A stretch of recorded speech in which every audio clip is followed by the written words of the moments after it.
22 साल की पूजा की सत्य घटना। मिडिल क्लास परिवार में पली बढ़ी पूजा मिश्रा अपनी जिंदगी में सबसे ज्यादा गुस्सा अपने पापा से थी। पापा के लिए उसके मन में नफरत के अलावा कुछ न था। 22 साल की हो चुकी पूजा ने आज तक एक भी वैलेंटाइन डे नहीं मनाई थी, जबकि उसकी क्लासमेट नेहा तो हर साल अलग अलग लड़कों के साथ वैलेंटाइन दिन मनाती थी। खैर, आज पूजा आग्नेय से शादी के वक्त सबसे ज्यादा खुश थी कि आखिर इस बेहद सख्त, कड़क और अनुशासित पापा से छुटकारा तो मिला। हमेशा ये न करो, वो न करो, ऐसे कपड़े न पहनो, लेट नाइट पार्टियां नहीं, लड़कों से दोस्ती नहीं, आज तक एक स्मार्टफोन तक खरीद कर नहीं दिया, सारे सपनों और अरमानों को अपने दिमाग की छोटी सोच के कारण कुचल कर रख दिया। अब मैं आग्नेय के साथ सारी दबी इच्छाएं पूरी करूंगी। आग्नेय और पूजा पिछले 3 सालों से एक ही कॉलेज में साथ साथ पढ़ते थे और एक दूसरे को अच्छी तरह से जानते थे। एक दूसरे की पसंद नापसंद का अच्छे से ख्याल रखते थे। पूजा ने बहुत डरते डरते पापा से आग्नेय के साथ शादी की इच्छा जताई थी और पापा ने आग्नेय और उसके परिवार वालों से मिलकर शादी के लिए हामी भर दी। पूजा ने विदाई समय पहली बार पापा को उससे लिपट कर बच्चों की तरह फुट फुट कर रोते देखा, पर पूजा को पापा की भावना से कोई मतलब नहीं था। वह बस पत्थर की बूंद बन खड़ी थी। जाते जाते उसके पापा ने उसे ढेर सारे उपहार के साथ एक बंद लिफाफा भी पूजा को दिया। ससुराल पहुंचते ही सबसे पहले पूजा ने लिफाफा खोला। उस लिफाफे में पापा की चिट्ठी थी। उसने पापा की चिट्ठी को पढ़ना शुरू किया। पूजा बेटा, मैं जानता हूँ कि पिछले 10 सालों से मैं तुम्हारे साथ बेड डेड की तरह पेश आता रहा। मैं तुम्हारे सामने सख्त इसीलिए बनता था क्योंकि मैं नहीं चाहता था कि तुम्हारा भी हाल रागिनी जैसा हो। रागिनी मेरे साथ कॉलेज में पढ़ने वाली एक बहुत अच्छे घर की, पढ़ने में तेज शरीफ लड़की थी, परंतु फैशन और नकली ग्लैमर के चक्कर में उसने अपनी ही जिंदगी बर्बाद कर ली थी। उसने वो सब किया जिससे मैं तुम्हें हमेशा रोकता रहा। फैशनेबल कपड़े, लड़कों से दोस्ती, लेट नाइट पार्टियां सब करती थी। सोचती थी कि चरित्र अच्छा है तो इन सब में कोई हर्ज नहीं होता है। फिर एक दिन उसके ड्रिंक्स में नशा डालकर उसके कुछ दोस्तों ने उसका नाजायज फायदा उठा लिया।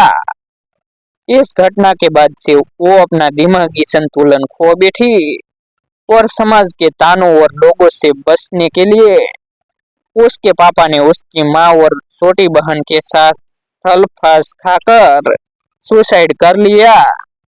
पूजा बेटा, आज से तुम अब एक नहीं बल्कि 2 परिवारों की इज्जत हो और मैं तुमसे यही उम्मीद करूंगा कि आगे भी तुम ऐसा कोई काम नहीं करोगी जिससे दोनों परिवारों की इज्जत पर कोई दाग लगे, और हो सके तो अपने इस बेड डेड को माफ कर देना।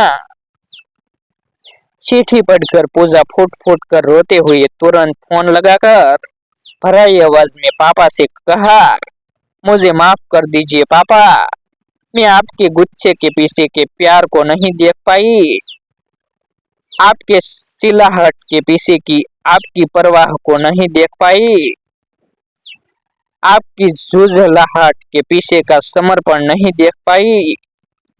अब तो मैं हर जन्म में आपकी ही बेटी बनना चाहूंगी पापा। वक्त बीतता चला। पूजा को ससुराल आए लगभग 1 साल होने को आया, मगर ऐसा कोई दिन ना था जिस दिन उसने अपने पापा को याद ना किया हो। आज उसके पापा का जन्मदिन था।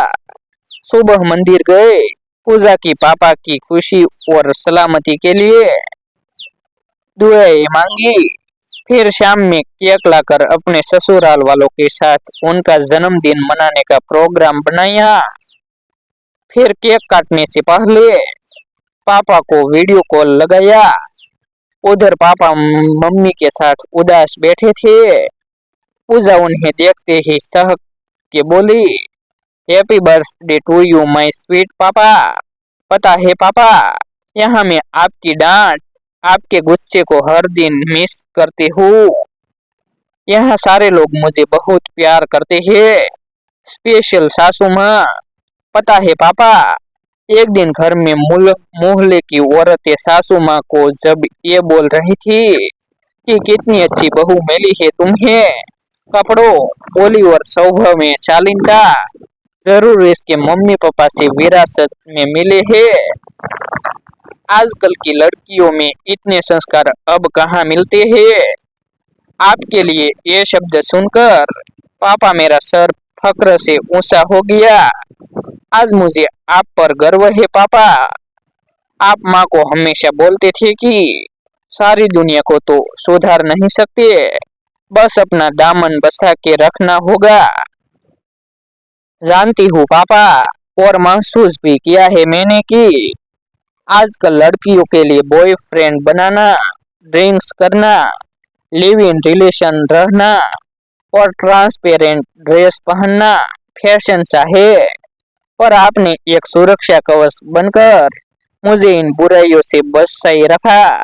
आपको पता है पापा, जब मैं यहाँ बीएड का एग्जाम पास कर टीचर बनूंगी ना, तो बच्चों को यही सिखाऊंगी कि पेड़ के तेज गुच्छे के पीछे का प्यार महसूस कर सको तो कर लो, ऐसा न हो कि बाद में सिर्फ पछताने के सिवा कुछ न रहे।